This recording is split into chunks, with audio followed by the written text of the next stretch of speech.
Welcome back to the 2018 Scouting Grounds, where the two best performing teams of the event are about to face off. So let's look at who we expect to make a difference in this best of three here for the championship, for the title of Best Scouting Grounds team. Mountain Drake versus Infernal Drake, Fake God, Prismal, Soligo, Duo King, and Tactical, the ones we've got our eyes on. Yeah, and for me, it's got to be Fake God that we start talking about. He came in and he was really focused on high school and then was like Diamond 1 or something, and then finally got a chance after being in cram school and all this stuff this summer to really focus on League. And he shot up to like 800 LP or something Challenger, smashing. And then the extra bit of background on him is that he was BoxBox's girlfriend's little brother. And so way back, like 4 years ago, BoxBox and him had a little rivalry, and he's like, I'm going to become better than you and beat you someday. You fast forward finally to today, and he is undoubtedly very much better. I love BoxBox, but he's definitely better than BoxBox, and he's kind of proven himself, arguably, to be the best player at this event. Yeah, he's been great. I think he was, first pick of the draft as well on top of this one, so a big talent here. Prismal, of course, his teammate there, also been looking pretty solid. Yeah, this is his second year at Scouting Grounds. He won on Ocean last year. Didn't end up on a team after that. Had a good, another year in solo queue, and I think he's really excited to try and get a look at an academy team this time around. And he has been having really good performances thus far in the tournament as well. Yeah, I'm a friend of Prismal, and I think all I'm saying is that I'll be really amazed if he's not on an academy team next year. I think he's really good. That's cool. Well, speaking of players who maybe are underrated, though, their mid laner on Mountain Drake, Soligo, was the last mid to be drafted. All the other teams chose their mid laners before, and they wanted everyone except for him. So by default, went on a Mountain, but has been okay. Yeah, I mean, this is a guy I see in solo queue like a fair amount, and I generally, from my experience, I think Soligo is like pretty solid. I don't really see him having like too many bad games. Not a flamer. I mean, he passed behavior check, right? So I think he's overall pretty solid. I think mid laners, he's up against Strumpus now, right? So yeah. I think he's up against probably the harder mid lane, so it'd be fun to see how he does. Cool. Let's talk about now on the Infernal Drake side, we've got Duo King coming in.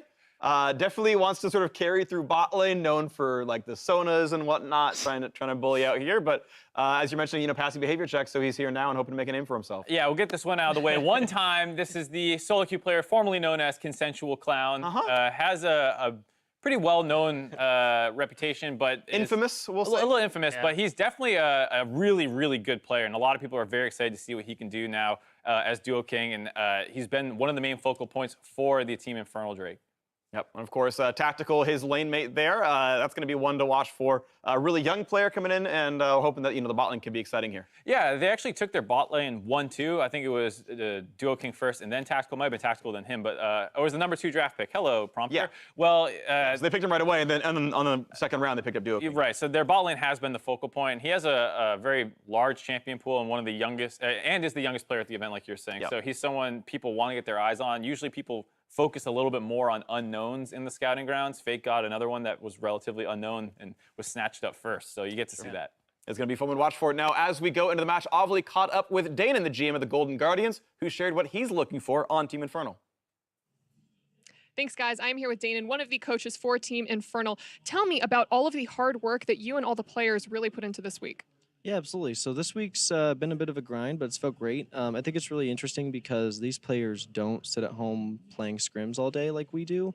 So when you come to this week, maybe we're a little bit tired because it's been a long year, but they're raring to go. We put in probably anywhere from 8 to 11 games a day, and that's including matches. So we've really been kind of chugging along, trying to get every ounce of what we can out of this week to make them better. And we understand that a lot of these players are pretty amateurish and new. So what was the biggest lesson that you felt that you need to really teach them?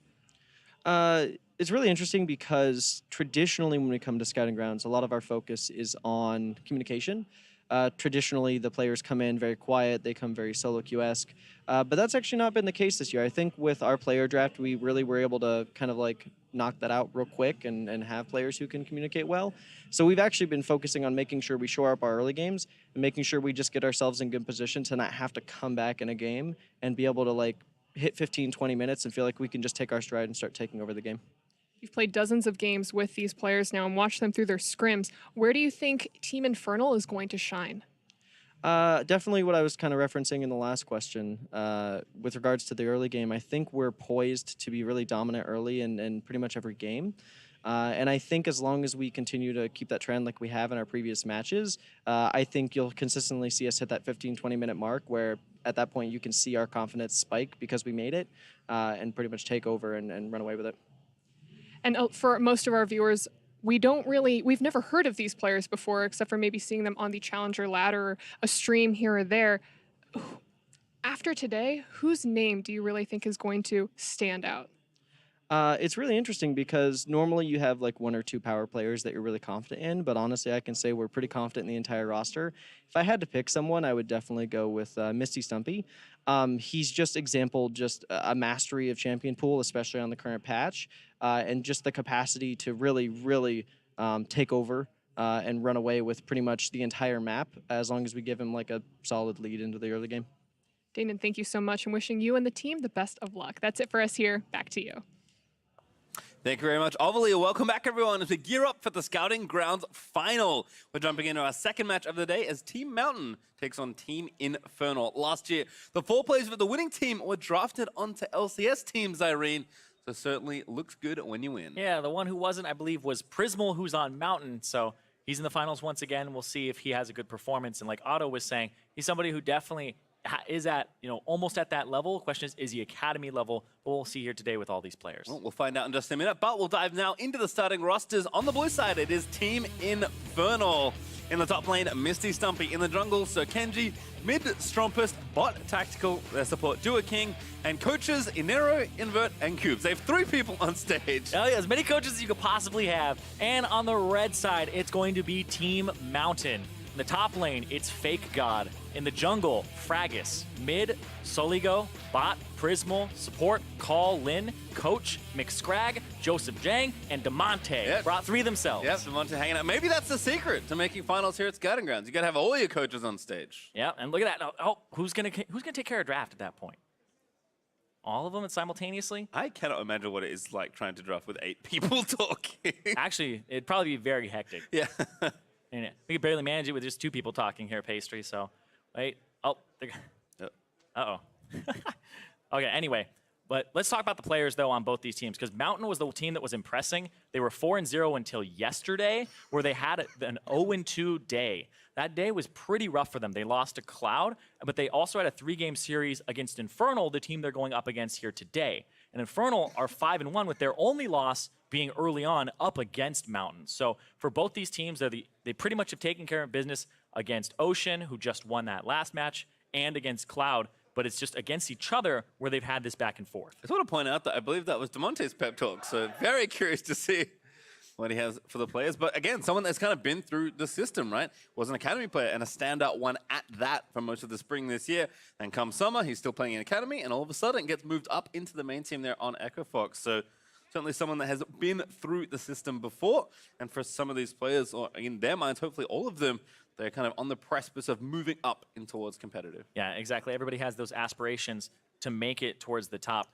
And going through the players on Team Mountain, you always have to talk about Fake God when you look at this team because he was the #1 pick. And coming into the draft, people were saying, why? Well, the reason is he's the only top laner here who doesn't have prior LCS, collegiate, or academy experience or semi-pro experience. He is very fresh, 18 years old, right out of high school, and he's poised to have somebody kind of groom him into that position of being a great top laner. When you watch his games, he's mechanically incredibly strong. And everybody I've talked to at the end of this week has been like, he is a big standout because he can do a lot with very little. And alongside a jungler like Fragus, who we just heard Diamond say, he's Faker on the Rift, he's going to 1v9. Fragus can elevate the level of his teammates. And when he's able to play off somebody as aggressive as Fake God, then it really does make a great combination. I just want to point out that in a jungler meta full of Xin Zhao, Camille, Nocturne, Graves. Olaf, Yep. Graves, Diamond wants people to ban Ivern. Like, how good of a player do you have to be to play in this kind of environment on a champion like Ivern and still dominate? Yeah, you have to be able to kind of know exactly what you're going to do. And Fragus is interesting because he's been towards the top of the ladder. I think he had a brief stint at #1, if I remember correctly, for a very short time. But he's been somebody that has been able to play his own style and has a very good sense of the jungle. A lot of people kind of lean on being a good jungler mechanically. He has a very good jungle sense. He's the type of guy who will gank your lane 3 times in the first 4 minutes, and he'll kill your jungler one of those times because your jungler's trying to at least get you back into the game.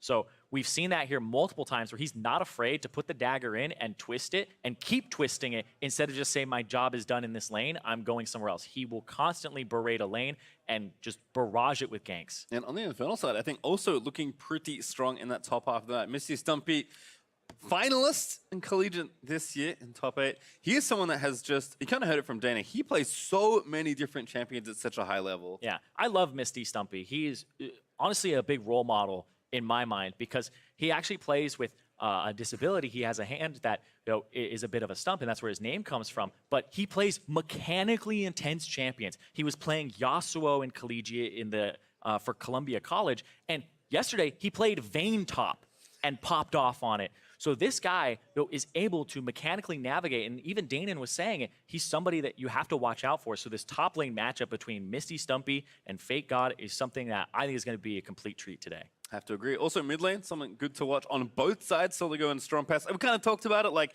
the mid lane pool feels pretty similar across the 4 teams here at Scouting Grounds this year. But I think as far as you for trying to separate yourself from the pack that feels pretty clumped, I think both Strongpass and Soligo have done good things individually to stand out just a little bit more than their counterpart. Yeah, Strompist has a really good rise that people are saying you just ban against him, potentially ban his Kennen as well, because it's a semi, not cheesy pick, but it's one that people aren't familiar with is a Kennen mid. But then you also go look at Soligo.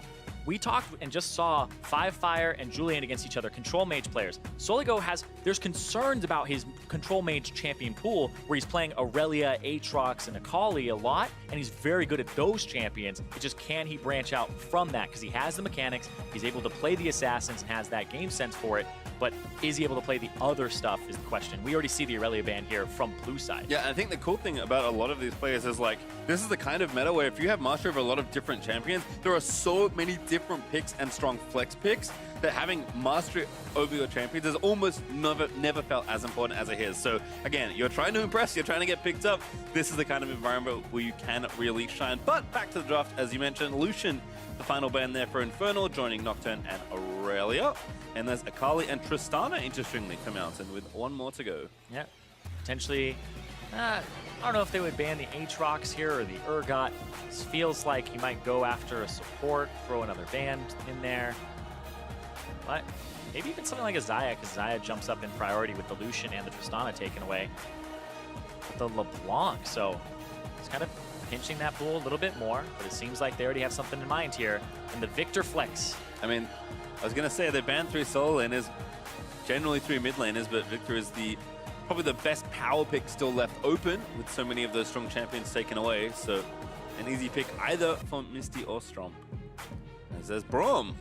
Was banned both times actually in the last series, but has clearly been a pretty standout champion in general, but especially here at Scouting Grounds as Fragas.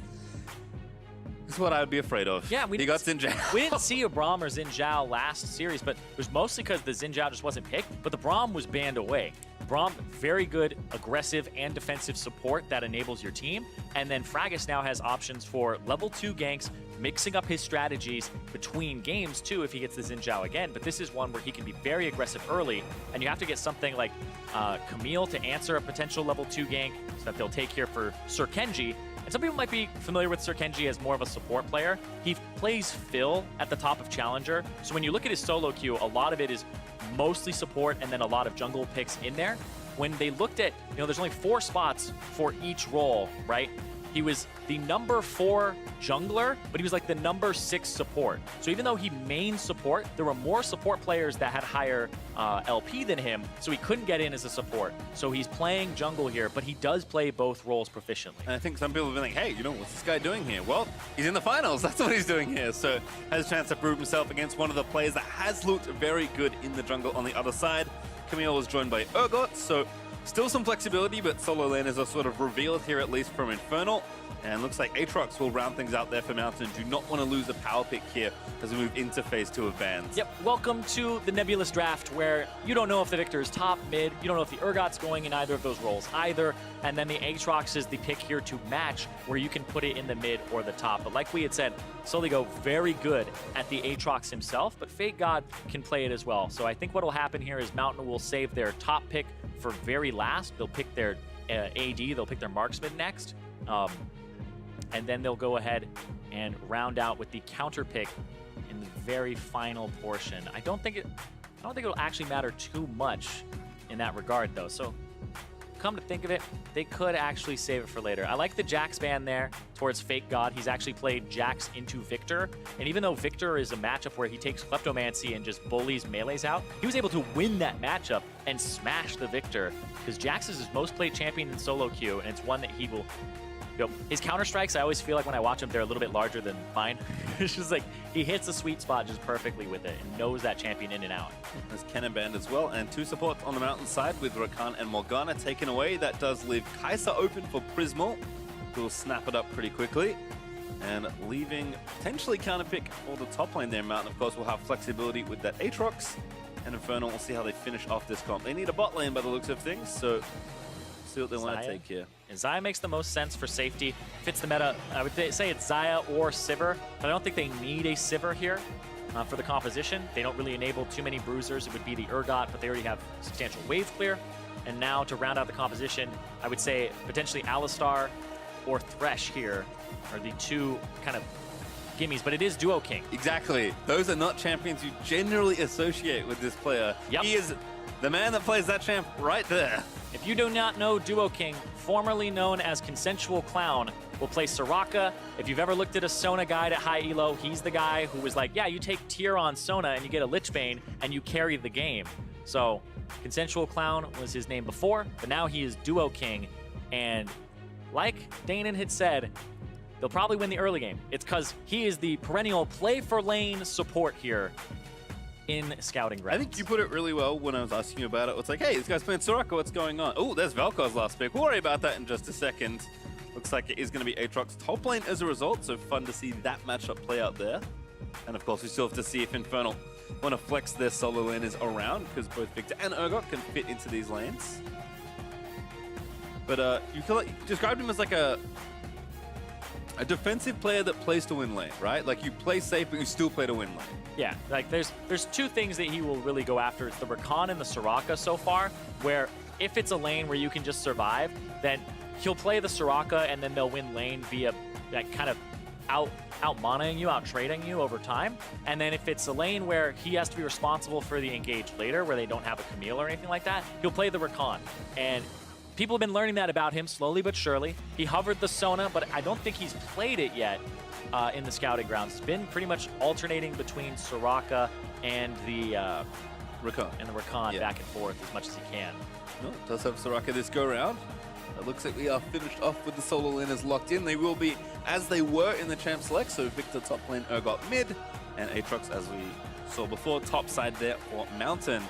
Very curious to see the top lane matchup here between these two. And of course, that means we'll have to watch where the junglers go as well, because they'll be involved almost assuredly in whatever happens there in the early game. Yeah, have to watch out for that. The 2-on-2 involving the top side. But like we said, it's Fragus up against Sir Kenji. One of them is a jungler that has had the top spot before, plays with a very good jungle sense. But sometimes it's hard to read somebody who doesn't play the jungle role as much as their main role of support. So see what Sir Kenji's able to do here up against Fragus, but also Fake God Misty Stumpy. That's the one that we definitely have our eyes locked in on. These are very carry-oriented players, and they're playing carry-oriented champions this go-round. So we'll see what happens here in our first game of our next best of 3. It is the Scouting Grounds final between Infernal and Mountain. Get the Battle Drakes in there. We've abandoned Ocean and Cloud. Although, curious to see, of course, what spawns first. And looks like everyone has been taking note of the safe fan out here. Yep, fan out so that nothing kind of affects your performance early. If people get like level 1s and it's like, we want to see who can win lane, right? Like having 2 kills at the start of the game and then coming to lane and just smashing lane doesn't tell scouts anything. So might as well just have your setup, ward the scuttle, see what people do with information, and how they play off that. I think that's much easier for people to actually decipher who's doing well and who's actually, I would say, like pretty good at the game in a normal state. Minions have spawned. Well, it looks like junglers might actually meet early here because there is some sort of ward battle going, but they stuck around. They actually will get the ward kill in the Pixel Brush after camping it for a while and then ward themselves. So have good coverage here of that side, of that Scuttle Crab side. See if Stumpy does commit his own ward as well for a bit of additional coverage. Looks like he will. He wants to make sure he has that place warded.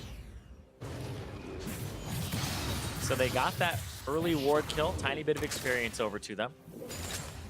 Quick leash there from Fake God to go towards the top side. You can see Misty Stumpy is already working on thinning the wave a bit. And with that, before we go any further, Zyron, we do actually have a sideline report, so we'll throw it down to Ovali, who's standing by with Prolly. Thanks, guys. I am standing here with Prolly, coach of 100 Thieves, but more importantly, today, Team Mountain. What has impressed you the most about these players so far? They're just never done learning or working. Like, this is kind of a, not a vacation, but it's like, this is an exciting like thing for them to join, really. It's not like work. They're not getting paid for this, but we're finished scrimming and they're not really done. They're like, you know, what can I improve on next? Like, can we get more scrim games? So it's kind of like, all right, guys, it's 12 o'clock. We're going to go to sleep. So it's really refreshing that it kind of never ends for them and they're just so hungry to learn more. And it's just very like, honest and inspiring. Really quick, what's the biggest lesson that you've taught them so far? Oh, the biggest lesson? Be as one. It's a team game. Always be playing together, like pick each other up, you know, friendship, camaraderie. It's really important. Well, Prolly, thank you, and best of luck to your team. Back to the casters. Thank you very much. Very enlightening there from Prolly as Fragus is on the warpath once again. Already run the Scuttle Crab battle, now going straight for the mid lane. That's going to force Strompa's flash. Yeah, it looked like Strompa's actually had buffered the E, and then Fragus got the E in as well, and just got flipped back instead of Strompa's actually traveling. So he burns the flash there, but during that, we saw that Fragus was able to actually push Sir Kenji off of the bottom Scuttle Crab based on his route where he went red to other Scuttle and had a ward there. And look at that, Duo King already flashed, and he has marks on Yeah, him. he has to know what's happening. Here's Fragus again. There's the flash forward, looking for the first blood. Is going to grab it. And now Braum again may claim yet another, a double kill for the Xin. Yep, Fragus, well, said he's Faker on the Rift, gonna 1v9, but there's some setup there from his team. Great from Call Lin to get those first initial little punches off and get that stack going for the concussive blows. But that's what you were expecting, where we said Duo King and Tactical, they're just winning the lane. That's what they're all about right now. And Saligo gonna have to burn both summoners there. He tried really hard to hold on to his flash, but unfortunately could not do so. Some good pressure there to at least get the summoners out, but we'll see if a revisit is due in just a moment. Looks like Sekendi will start with the Raptors here. We'll see this one more time, because watch Call Lin, goes with the flash Q, and then gets another hit off. So there's two stacks on Duo King, the flash into the just stun. Completion from Fragus, and just beautiful there from Call Lin to allow the pressure to come in, but that was good control. Oh wow, he got Fragus. it. Now actually a fight gonna break out. Soligo can't really join, but that invade kind of went pear-shaped for Kendrick. He wanted the Raptors and still didn't get the big one. And I honestly think like that, if you look at what happened to make that happen, it starts from the first killing of the ward on the top side. Because then he gets red buff, he goes all the way to the bottom side, they see the Camille doing the Scuttle Crab and going for the gank there and knowing his route.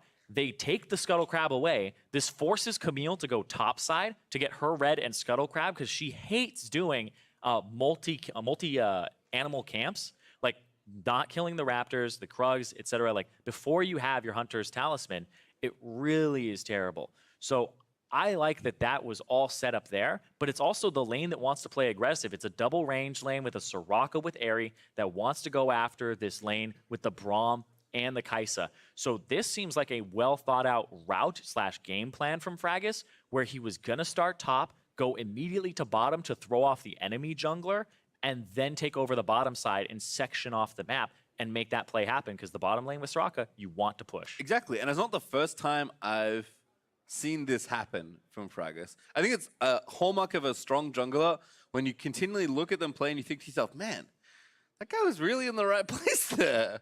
How is he always in the right place at the right time? And it turns out, when you're very good at the game, you just think about these things, you consider the variables, and more often than not, you're doing the right thing in where you choose to go. Because it is a very open field as far as where you can go from early jungle routes. And as we've seen, jungle influence is so important in the early game that what you actually do matters a lot. Yeah, it's like you can read the map state, but predicting the map state or guessing what it's going to be like based off of lanes in the next 2 minutes is very important for junglers at the highest level. And that's what separates a lot of people, is the visualization of where things are going to be, and also the communication of, can you make it look like this in a minute? Can you freeze the wave? Because this is what I'm going to do. And it felt like that was very, the pieces fell into the right place too perfectly, that I refuse to believe that that was not something that was planned out from his route initially, because that is just too serendipitous at that point. Have to agree. And again, he's looked good, looked very intelligent with a lot of his early pathing. So continuing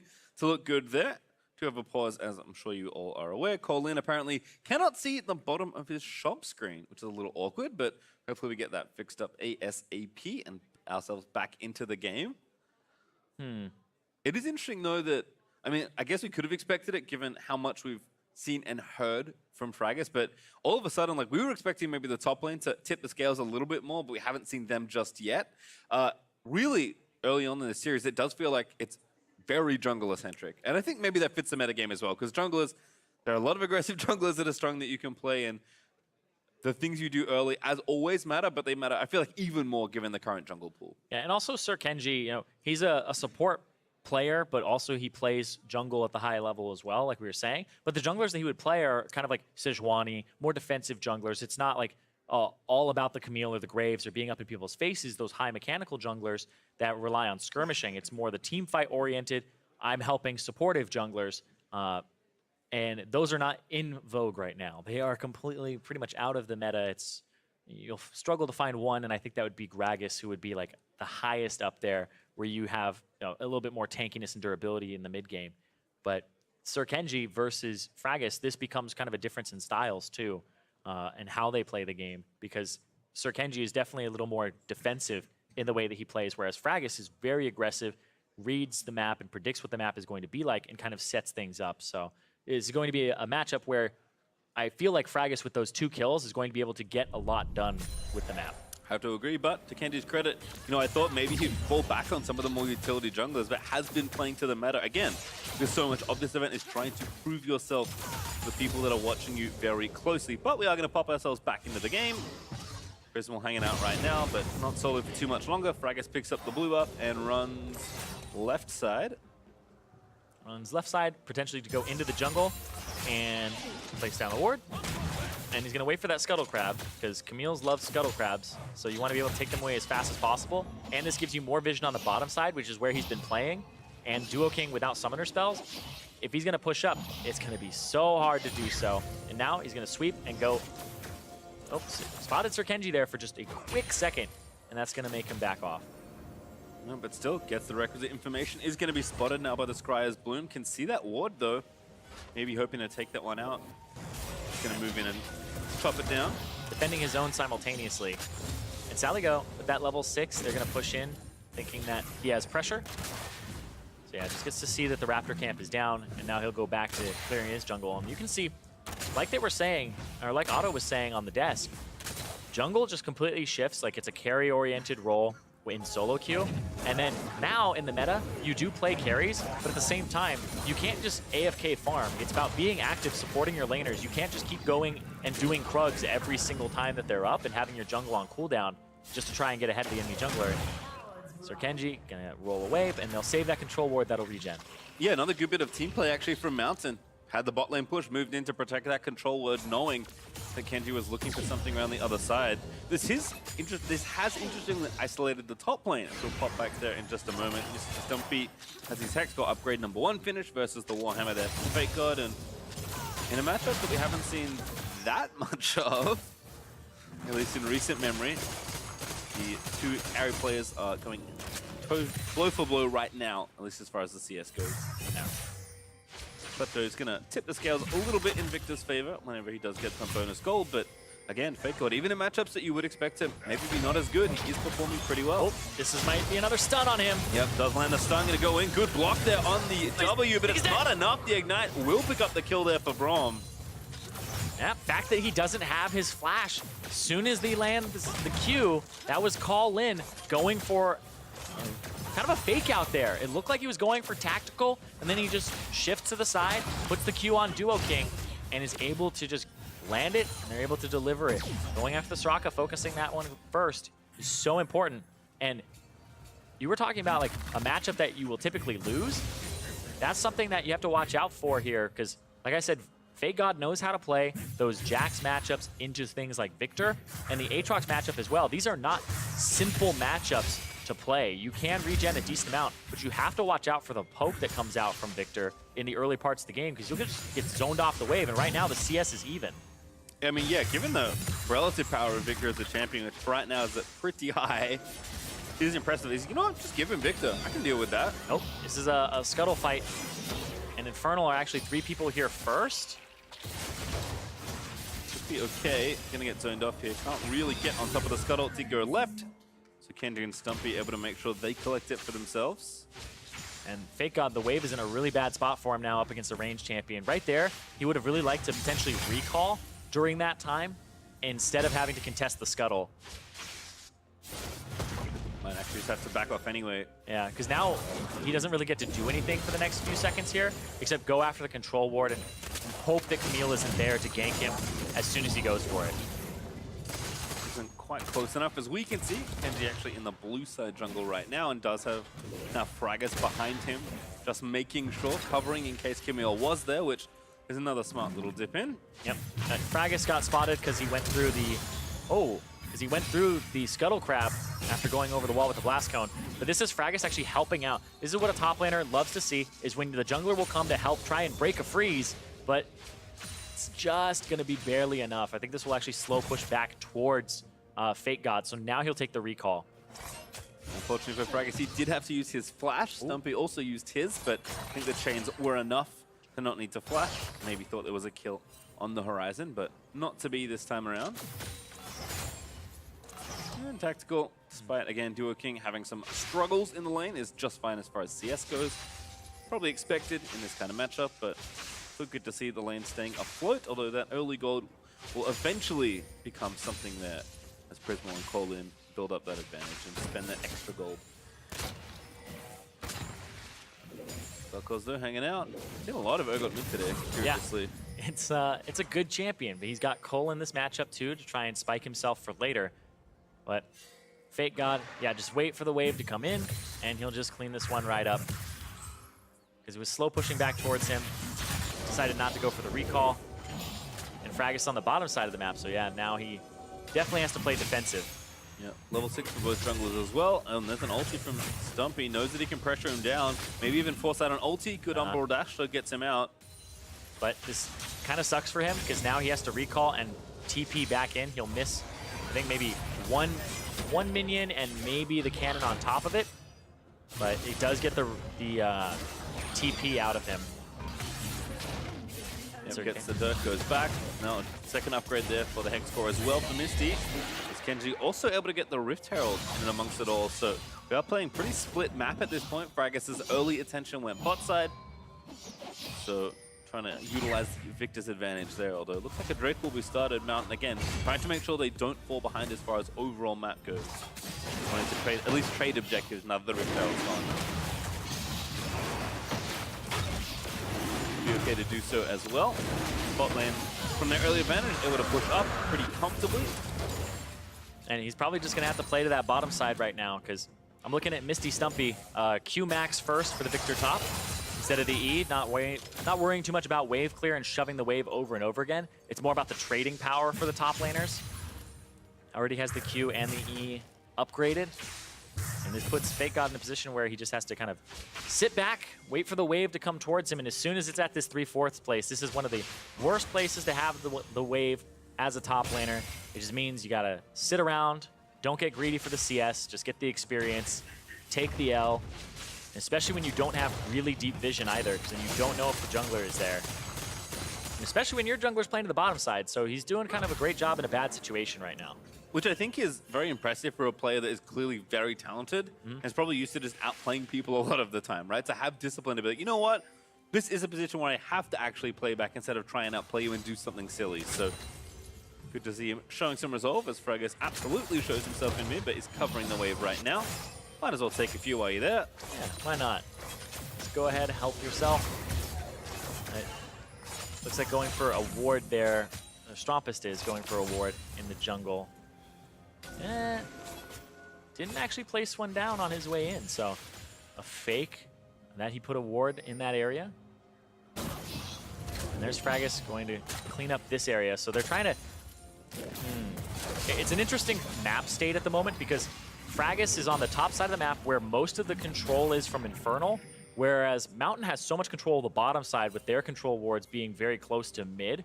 And you can see that the bottom lane for Infernal is trying very hard to just have shallow control so that they can at least see the ganks that are coming, because that turret is very close to being knocked over. And, oh, doesn't quite make it. Yeah, misses the flash hook shot there, and now going to turn it back around. Kenji going to get lasered to death as Fragus picks up yet another kill. Fragus in there again, 3-0 on the Xin Zhao so far. And that was just a great, people are saying like, right place, right time. Well, there was a control ward that was cleared out on the top side. Sir Kenji thought that maybe he didn't do his due diligence and is now on the top side of the map still, but he just swapped to the bottom, went towards his own control wards. Sir Kenji went towards a blind area that was controlled by Mountain and didn't get the flash off appropriately. And I don't even know if getting the flash onto the Vel'Koz would have made a difference there.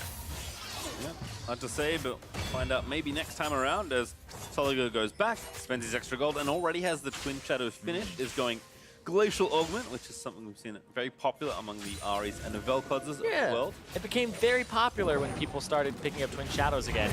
Now Fate got his lane kind of in trouble here. This Fragus is already on his way in here, so I actually don't know if they'll even get this. Yeah, they won't. Was already on his way. Yeah, nice timing once again. I mean, Fate God is struggling in the CS department because Stumpy is basically hard frozen the lane as much as he could before it reversed back, but will finally get himself some CS here. Still going to be about 20-25 behind. Timmy gets them all, which he does to his credit. That turret also being low could be extra goal for the Victor, who's starting to leverage quite a bit of his lead in the 1v1. Yeah, I mean, this is the Victor. I know coming into Scouting Grounds, people were saying that Victor is just going to be a pick ban. People didn't have it as much time when it started showing up at Worlds with Kleptomancy. They started just taking over solo queue. People were like, my Victors are feeding top lane over and over again against tanks and hard CC champions. But in a lot of these bruiser matchups that people are favoring now, the Victor will thrive and then get to a point where he can just burst people, even if he's behind or has a bad early game. Oh. And he hit that first turret for himself with almost no health, I would say. There's few dips in. The Rift Herald drop off there. Just got the charge, but not really anything in the gank department. Just some pressure, and now going after Fragus. Ooh, good flash, but again, easy force there for the Camille. Strumpus also roaming up, but his Twin Shadows going to collect the Glacial Augment again, going after the jungler. Going to dive in. That damage was so much as Soraka heal. He's able to actually do enough to save them. Ult there from Fragus to try and get him out of there, but he's going to be put into the grinder. Fear Beyond Death will proc. Stumpy low, but he's not dead just yet. Fate God going to try and finish him off, but he can't quite get the kill. He resurrects in the Hextech Ultimatum. And now going to try and kite his way out. Umbral dash over the wall, still taking damage. Good knock up there onto Strumpest. Good second knock up there again. Good third knock up there onto Strumpest.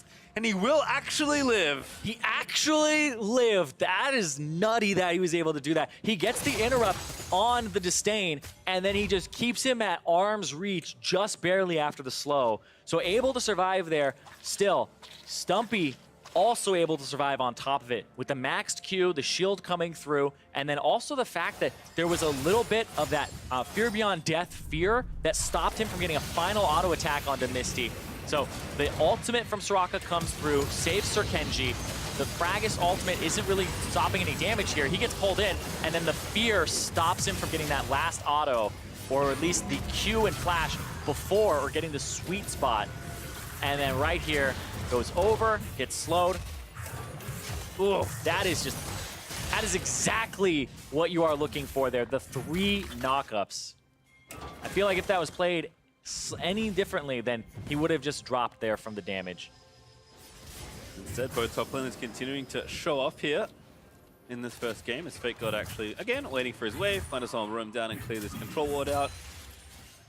There's just got a crab there, but no smite for him, and it's kind of tough to contest. And Strumpus back at it again.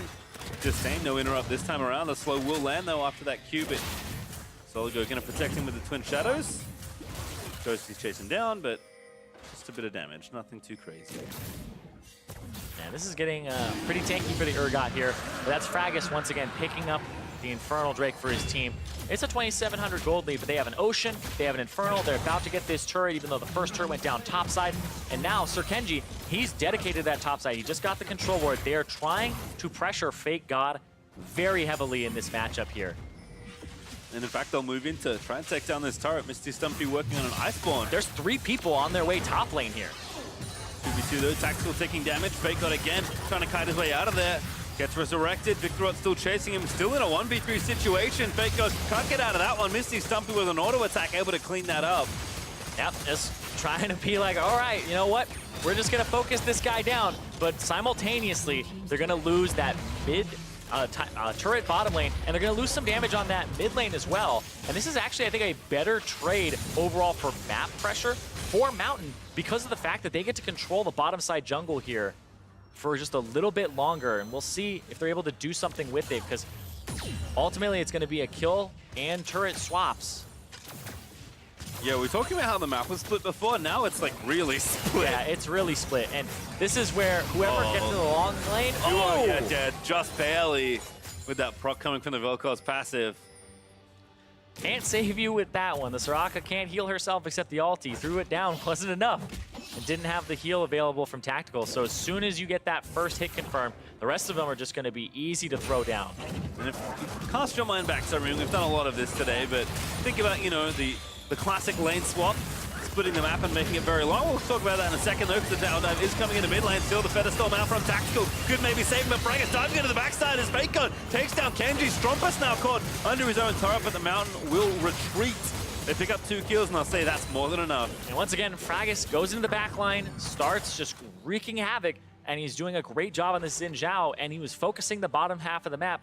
And now they're just trying to get towards that middle. On the left side, oh boy, is this going to be 3 people going to the top? Yeah, it looks like they might go for that turret. Prismal's going to pick that one up, and that's going to be a turret advantage here for Mountain. And what I was trying to say is when the map is split like this, mid tower becomes even more important than it normally is. So I understand Mountain's commitment here in the mid section of the map, and to that credit, it did almost work. Great block from Call-In, stops the Feathers from being pulled all the way back. Fragus gets in the back line, finishes off the Xayah, and that allows the team to be completely split. That is a really great job there in terms of the engage. And now we're looking at a point where the Victor is coming through with the Iceborne Gauntlet. You do not want to duel him. This is going to be pretty much a bad day for Fake God in that side lane on the Aatrox, because he doesn't really team fight as well as the Victor. He doesn't really accomplish as much in wave clear, so the Victor gets priority. And even in the duel, the 1v1, there's a lot of armor on the Victor and a slow on the Victor where he can kite you now. And it becomes so hard to actually destroy him because you bought a lethality item. And hold on, Duo King. Yep, gonna get knocked up there just barely, but the Vel'Koz laser is enough. Now sweeps it over to Tactical. Fragus was looking for that kill with the W, but they'll get mid turret as a result. Soraka continually being picked on there, so right in from Prismal with a killer instinct, able to take down the ultless Tactical, who still had flash. And again, Stumpy may be doing well in his half of the map, but the rest of the map is losing. Yep. And this just seems like because the rest of the map is winning due to Fragus getting involved, and then now Soligo doing a really good job on the Vel'Koz, this has become an irrelevant top lane where even though this Victor's supposed to be smashing this matchup, and he is, it just does not matter in terms of the game state because Fake God is not dying to him in the side lane. He's not beating the Victor. And now the Victor has to back before he TPs in. We'll see. They're very committed to this Baron by the looks of things. Yeah, they're just looking for the right play. I mean, the Strumpet's about to go down. Oh, look, I think he does. Yeah, he does. He's going to go in. He tries to steal, but he can't get it. Fragus with the clutch smite under pressure is Mountain now. Forced to fight their way out of the pit. They're trying to flash in. Prismal does get a kill into Strumpus over the wall from Vel'Koz with the ult. Oh! It's actually going to be enough. Everyone still somehow alive as Call-In did actually go down, but they'll chase in. Fake God diving through with no ulti. Can't quite kite out Tactical, so will fall as a result. Fragus will also die as Soligo, he's got no flash left. Tack with the Featherstorm. He's going to make it an ace for Infernal. And that is just a crazy fight on the end of it because the damage dealers are still up for Infernal. They still have Tactical. They still have Misty Stumpy. And even though the Baron went over to Mountain, they're all dead. There's no Baron left. Big wave as well, top lane. I think Stumpy thought about it, but does not go for the potential inhib turret take. Instead, will just take the free gold off the Krugs. His respawn time is pretty low because that was a 21-minute attempt at that Baron. Yep, went for it very early on. I mean, they get it.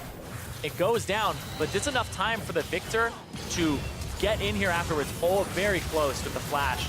And you can see Misty Stumpy gets in, throws down the ultimate, he's dealing a ton of damage here as Strompist is absorbing stuff, and then Fracas hits the blast cone and says it's time to go back in as people drop. And it looks like Duo King, he gets dropped here by the flash from Fake God, but then Tactical at the same time. He just got back from purchasing. Misty Stumpy just got back from purchasing. And now the two damage dealers that show up at the tail end of the fight are able to pick it up. Extra 600 gold shot down there as the fighting looks like it will continue. Oof. Yeah. Take a look at those damage numbers. When you're all grouped up in the pit, that's going to do a lot of damage. The fact that this is a Victor that has the upgraded Hex Core and had the Iceborne Gauntlet on top of it. Misty gonna get attacked here. Fracas should have enough and does. The Soligo grabs the shutdown. The 3-item Velcro is also having a very good showing. He's going to be hard to reach. I don't know who's supposed to reach him besides the Camille. And if you can't reach that Vel'Koz, the artillery will just come through. It's even just like that last fight. They were able to reach him because he got blast coned back in afterwards. And also the landscape was not favorable for him. But Infernal Drake looks like it might get picked up here. And go over to Mountain for their second Infernal of the game. Yeah, for all the kind of back and forth here, Mountain still continue to grow on their lead for the most part. They get the Baron, they'll take Drake number 3, including 2 Infernals, and still pressuring those turrets 5-3 in that regard as well. And like you said, I mean, one hard-winning lane has not been enough here for Infernal to have enough control of the map, given how aggressive Mountain are willing to be in almost every situation.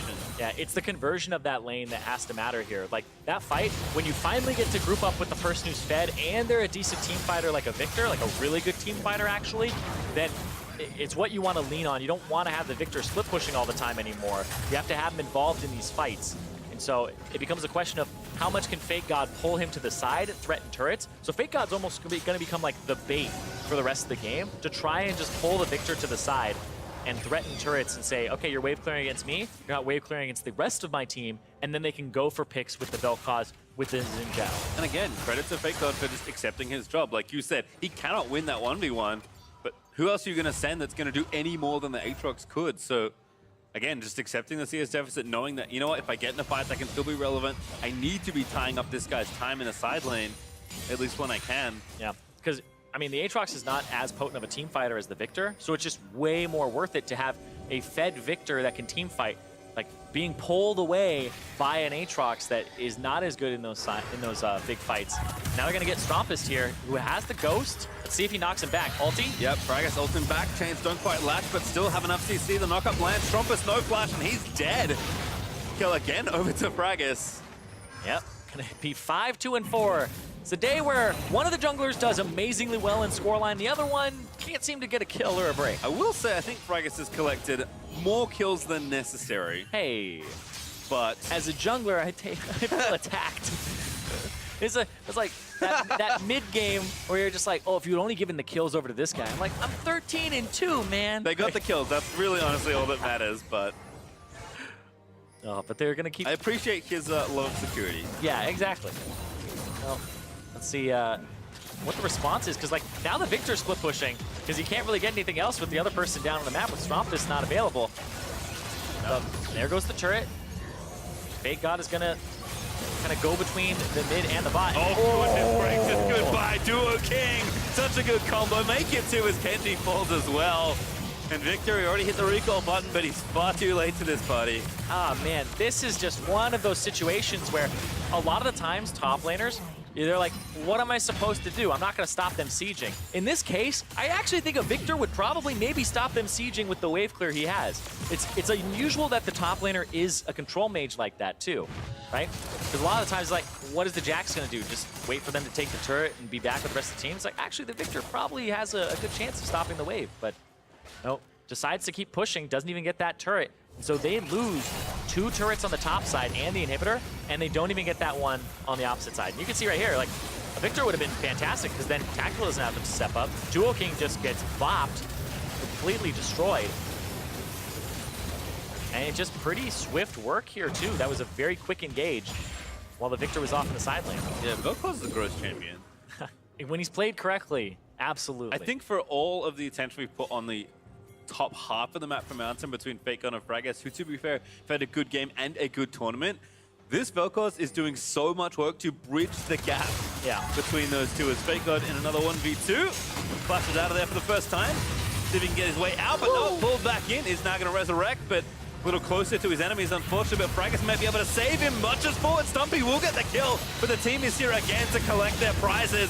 Prismal over the top, going to try and take down Stumpy, but Victor pretty tanky, actually, as the rest of Infernal maybe arrives in time to turn this back around. An ult from Soraka, barely saves Strompas as Colin. He's going to die to Tactical now. Prismal, he's going to go down to Stumpy. Infernal, they turn it back around. Somebody order an ambulance. Here's Duo King just pumping heals into the back line, into the front line, make sure nobody dies on his team there. Even though that was a fight that looked like it was going to go south very quickly. If they cannot pick up those kills immediately, the Soraka's going to come through huge. And Baron's up in 10 seconds. Infernal already over to the area.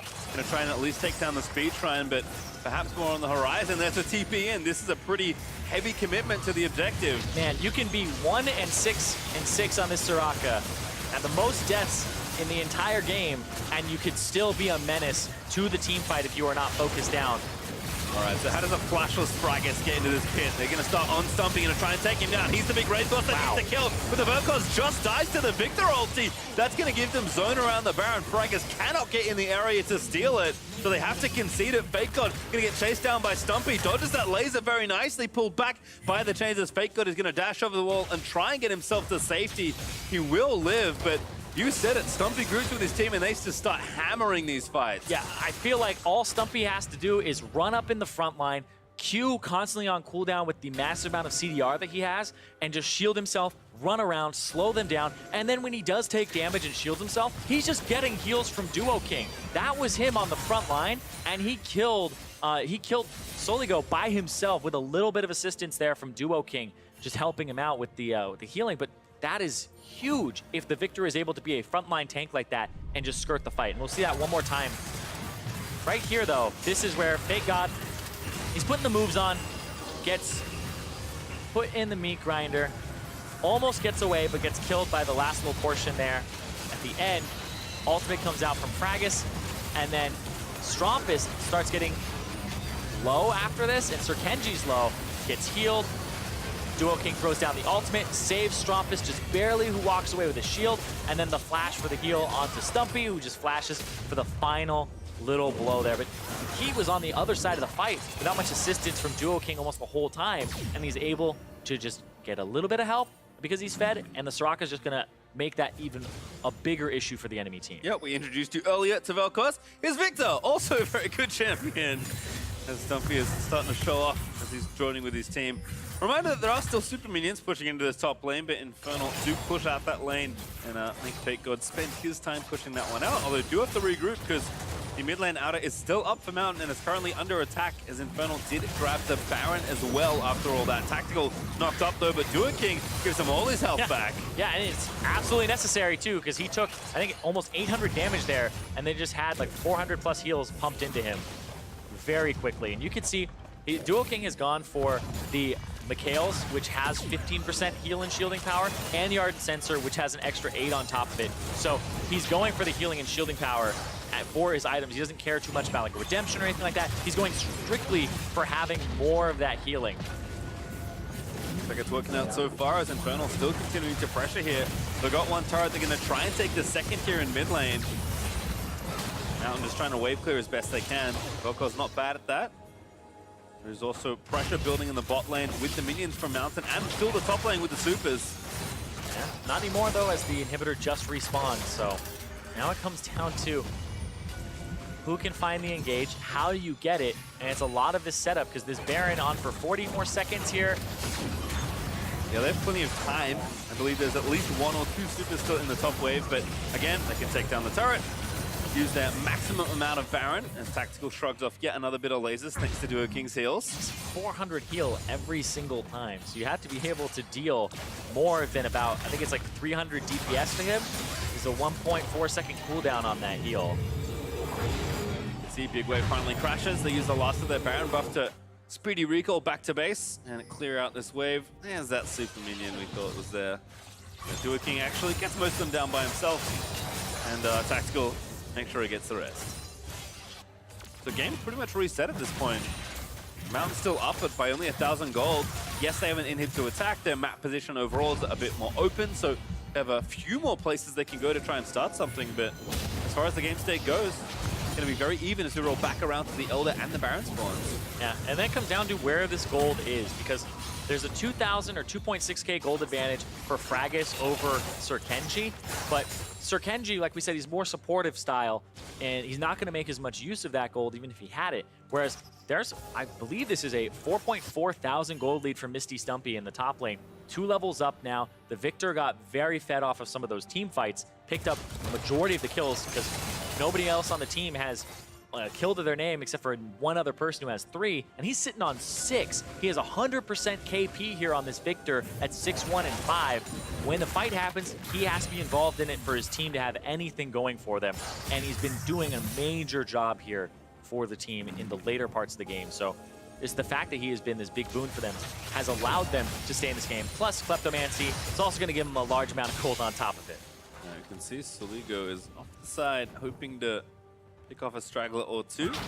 Yeah, you want Deathcap actually now finished. You want to get that E and then try to spot them and land that ultimate before you can get interrupted. Because the Vel'Koz, you'll be instantly interrupted by Duo King's silence, and you'll have to move and recognize that very quickly. So of course makes the Rock the #1 target, but fight actually going to start here onto Kenji. Fragus dives in, stopwatch pop, Prismal in the background's going very deep and aggressive, trying to get the damage down, but he can't quite get it with a Runen's Hurricane Bolt. And now a turn back around, the Victor ult in the choke is just demolishing all of Mountain. And Stumpy, he's not done, can keep chasing here with the Q call. He's like, I have to block or all my team is dead. What's going on over there in that bush? Left side recalls, the Tactical spots him. Prismal almost dead, but lives for a little while longer. Vel'Koz trying to finish his recall. Will be able to do so, but now the inhibitor turrets are actually exposed. Yeah, they just push the wave, and that's 2 waves as well, because the bottom side also has Strompus there.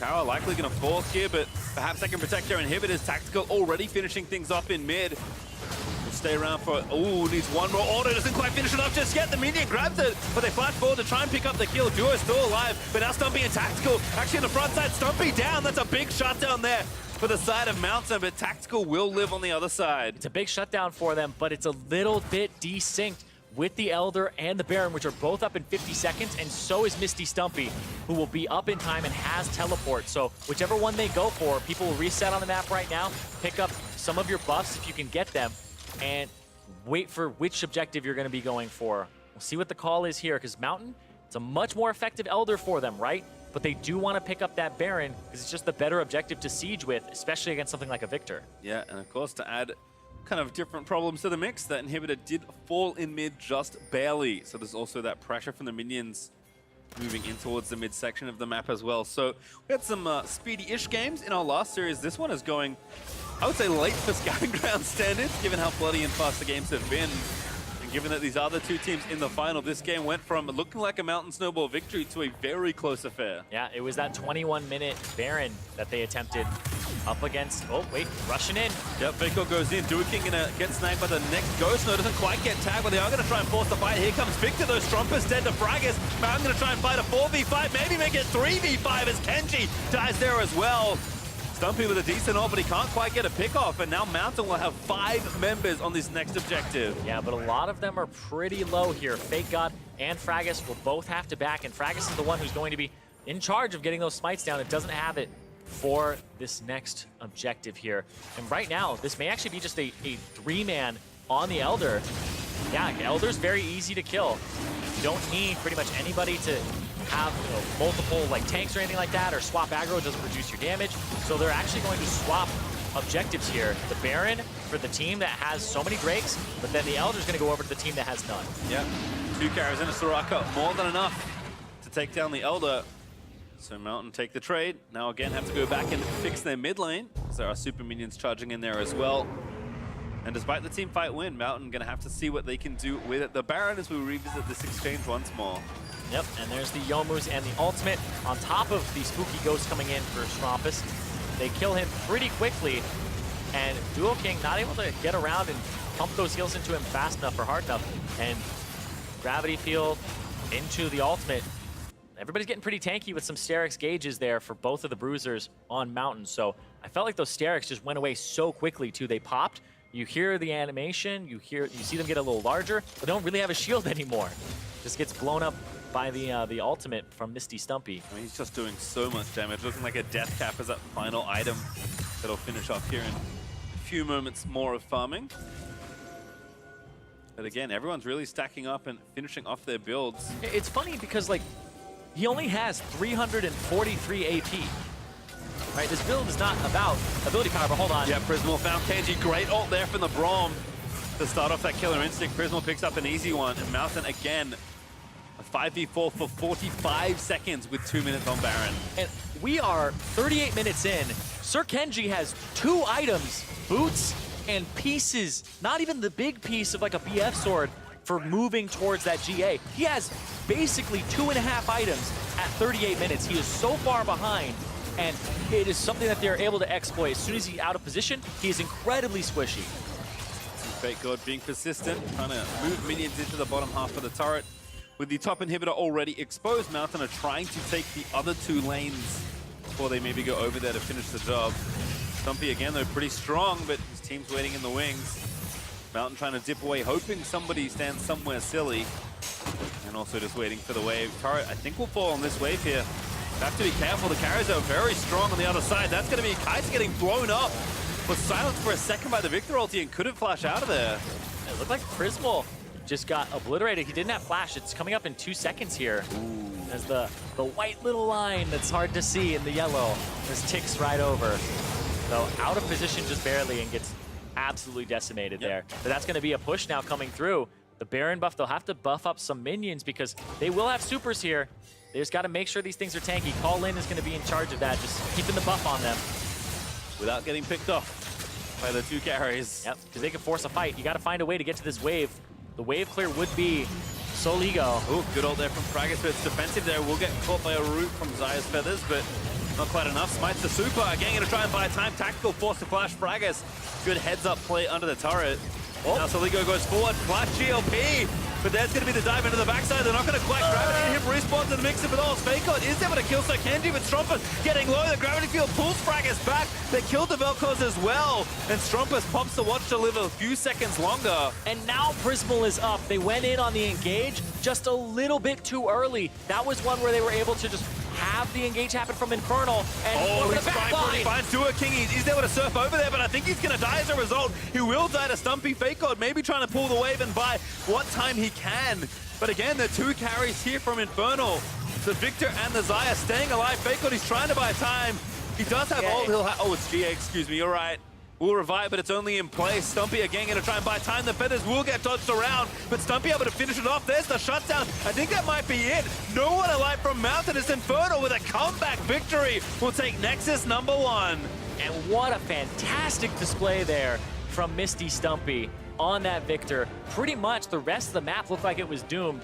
The Baron fight, he's able to come in, lays down a great ultimate, skirts the fight perfectly, and he's able to make an immense amount of use of his advantage. That was a wild game. Yeah, that was back and forth, but it was one of those ones where like that is a game that as a top laner in Scouting Grounds, if you were able to carry the game out of this almost like dead state for your team, then you're going to be somebody that people are looking at. I feel like in a lot of ways, all the players we kind of hyped up before the game started all played really well on both sides. And then I think people on top of that also played maybe better than we would have expected. And that's the game we got. And if honestly, I'm going to get 2 more of those in the rest of this best of 3, I'm happy to see more of these players play because that was quite a fun one. Yeah, it's always a treat to watch players like Fake God know how to play at a disadvantage, even though he doesn't get to do much in this game. But also at the same time, Misty Stumpy, like I was saying, like he's somebody that like I consider a really big role model because the fact that he is able to play like that and just pop off and play mechanically intense champions, it just makes me go like, what am I doing with my life, man? Like, we're casting great games. That's true. We're also going to throw it over to the analysts to see what they make of that game 1. I'm fine. Hello, thank you very much, Pastry Time. That was quite the game. Quite the game. I want to point out, by the way, that even though Mountain Drake did lose, Ottawa's the bigger loser. Quote, 0% chance to lose that game with double Infernal Drake. Literally 0. Quote me on it. I Just guess the they fact. took their Infernal, so they were a little pissed. So. Yeah. It was a scrappy game. It There, was a there were scrappy game. multiple times both teams were in a position to like win from there. I Yeah. think Otto wasn't wrong in what he was saying. It was- most of the Yeah, time. 0%. Zero, but give it another percent. You never know. Give it I another mean, that's what I thought Weird. with our games when I played 2 years ago in the finals. But you know, I walked it down. Yeah, in you too fog can and choke, yeah.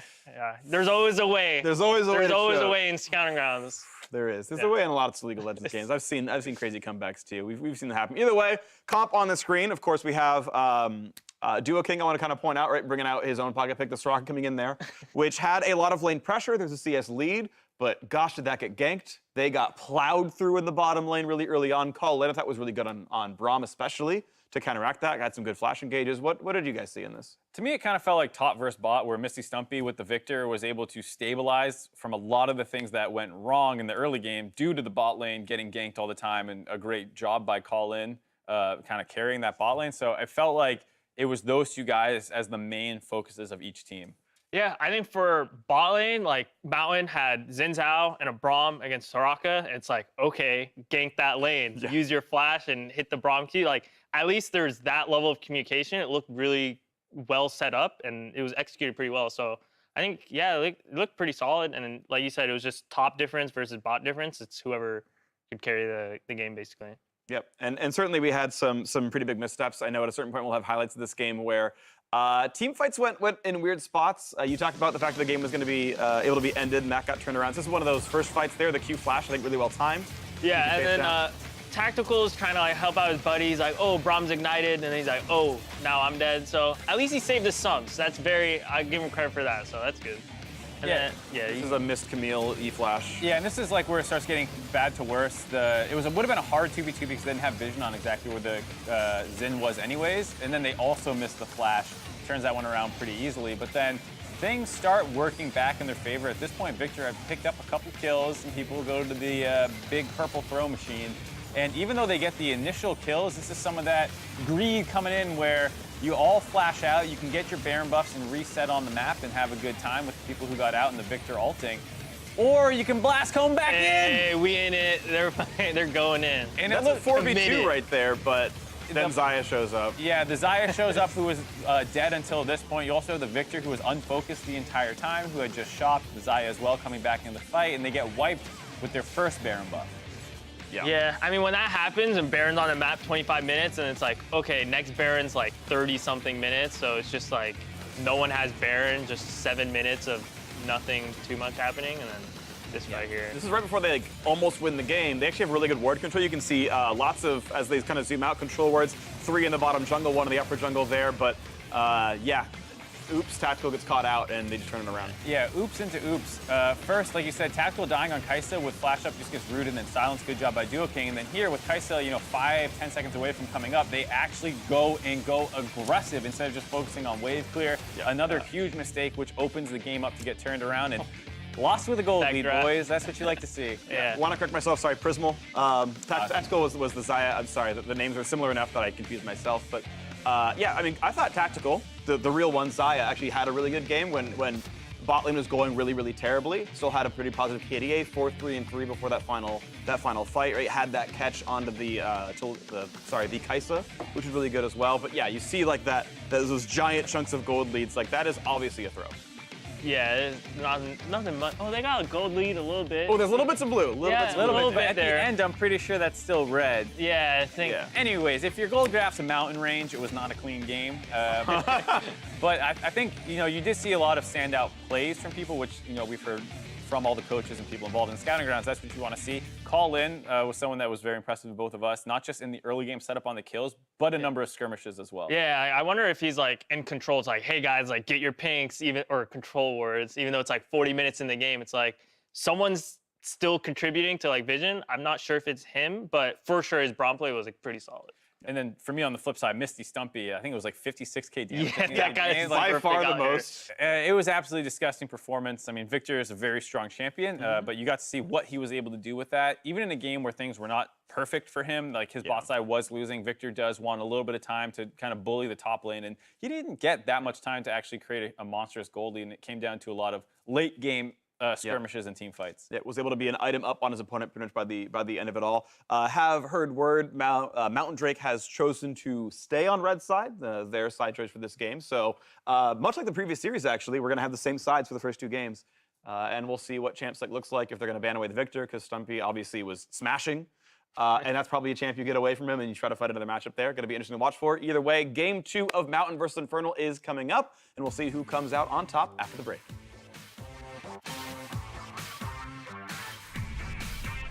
Already flashed, and he has marks on Yeah, it. he has to know what's happening. Here's Braggers again. There's the flash forward. Looking for the first blood. Is going to grab it.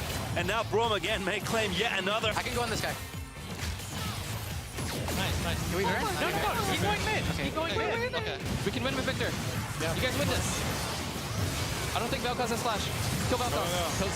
Zen first. He zoomed. Come on. The rest of Infernal maybe arrives in time to turn this back around. And ult from Soraka barely saves Strombass as Colin. He's going to die to Tactical now. Brismal, he's going to go down to Stumpy.